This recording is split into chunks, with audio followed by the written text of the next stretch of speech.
जो बीजेपी के टीम्स हैं पिछले इलेक्शन ने साबित कर दिया कि वो कहीं एग्जिस्ट नहीं करते, उनका सफाया हो चुका। अब उनके पास ये नया हरबा है कि नेशनल कॉन्फ्रेंस को इल्जाम दें। लेकिन मैं कैटेगोरिक बताना चाहता हूं, नेशनल कॉन्फ्रेंस का बीजेपी के साथ जाने का कोई इम्कान नहीं, कोई ये बात मुमकिन ही नहीं। इसलिए मैं ये बात क्लियर कर देना चाहता हूं कि हम इंशाअल्लाह मुतमईन हैं इससे। वो इसलिए क्योंकि ये बहुत ओवरड्यू था, ये बहुत पहले हो जाना चाहिए था, और ये खुशाइंद बात है क्योंकि 10 साल बाद यहाँ इलेक्शन होने वाले हैं इंशाअल्लाह। तो ये लोगों के लिए अच्छी बात है क्योंकि लोग अपने पसंद का नुमाइंदा चुनेंगे जो इंशाअल्लाह हमें उम्मीद है कि लोगों का काम करेंगे। क्योंकि इससे पहले क्या हालत थी कि लोगों के पास कोई ऐसा नुमाइंदा था नहीं जिसके पास वो जाएं, अपनी प्रॉब्लम्स डिस्कस करें, अपने इश्यूज डिस्कस करें, और कोई उनकी बात सुनने वाला नहीं। तो इसलिए ये खुशाइंद बात है कि अब इंशाअल्लाह हमें उम्मीद है कि वो तब्दील होगी, वो बात अपनी पसंद का नुमाइंदा लोग चुनेंगे और लोगों के मसले मसाइल जो है वो हल हो जाएंगे इंशाअल्लाह। जो बीजेपी के टीम्स हैं पिछले इलेक्शन ने साबित कर दिया कि वो कहीं एग्जिस्ट नहीं करते, उनका सफाया हो चुका।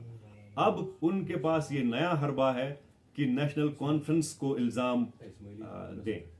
लेकिन मैं कैटेगोरिक बताना चाहता हूं, नेशनल कॉन्फ्रेंस का बीजेपी के साथ जाने का कोई इम्कान नहीं, कोई ये बात मुमकिन ही नहीं। इसलिए मैं ये बात क्लियर कर देना चाहता हूं कि हम इंशाअल्लाह, वो तो हाईकमांड डिसाइड करेगी कि अलायंस करना है, प्री पोल अलायंस कांग्रेस के साथ या किसी और जमात के साथ, बीजेपी के बिना, बीजेपी के साथ तो सवाल ही नहीं है, वो तो हाईकमांड डिसाइड करेगी। मैं ये बात क्लियर करना चाहता हूं कि इंशाअल्लाह नेशनल कॉन्फ्रेंस ऑन ग्राउंड इस पोजीशन में है कि वो हुकूमत बना सकते हैं।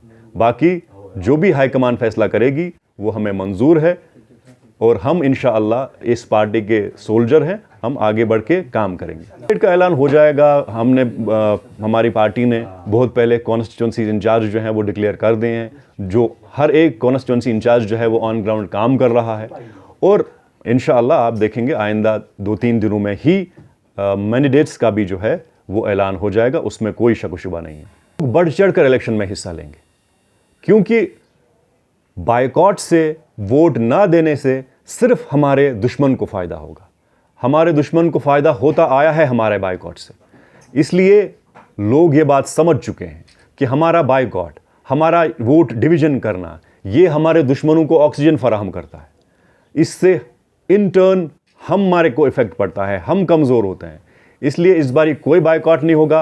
लोग बढ़ चढ़ के इलेक्शन प्रोसेस में, डेमोक्रेटिक प्रोसेस में हिस्सा लेंगे, और इंशाअल्लाह ये जंग कश्मीर की है। कश्मीर जीतेगा, नेशनल कॉन्फ्रेंस जीतेगा, लोगों की जीत होगी इंशाअल्लाह।